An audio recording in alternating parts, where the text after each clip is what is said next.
What's up, family? Welcome back to Truthville, USA. I am Q. So, if you ever question whether or not there was a two-tier justice system in the United States, you need not question it anymore. So, you guys remember E. Jean Carroll, right? The crazy woman who accused Donald Trump of the R word.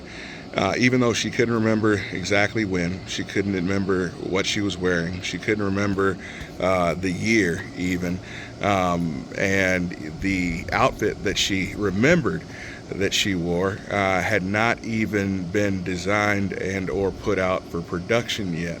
But even with all that, the great judicial system in the state of New York said, we agree with her. We believe her. She seems credible enough, even though she went on to national television and said, well, most people think of the R word. They think it's sexy.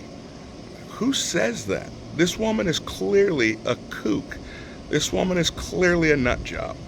But then, to make matters worse, while she is on the stand, she admits to having a firearm, an illegally possessed firearm, in the city of New York.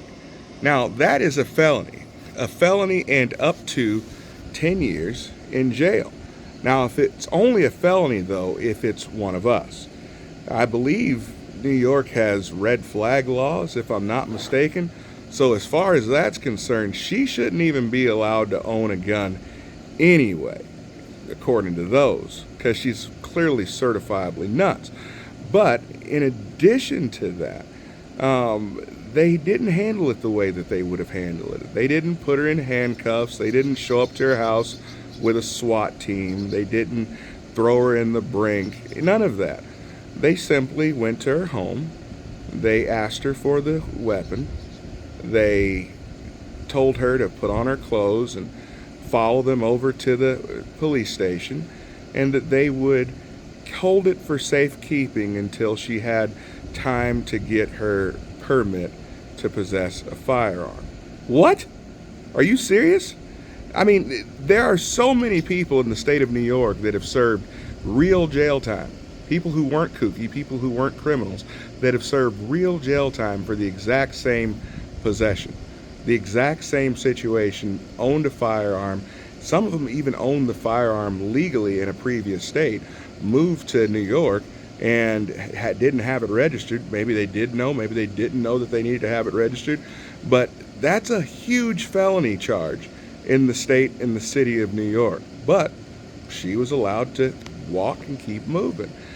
This should actually be more concerning to more people, that the law is not the law. That the law actually depends more on your voting history and what you can do for them to help them bring down powerful people that are in opposition to them. If she were a Trump supporter, if she were any number of conservatives, she would have had the book thrown at her. She would have been treated like a J6er, but not in this case. Let me know what you guys think about this. Do you guys think she should have been put in jail? Do you think she should have been charged to the fullest extent of the law? I'd love to hear you guys' thoughts. Comment below. I'll see you guys next time. Be blessed.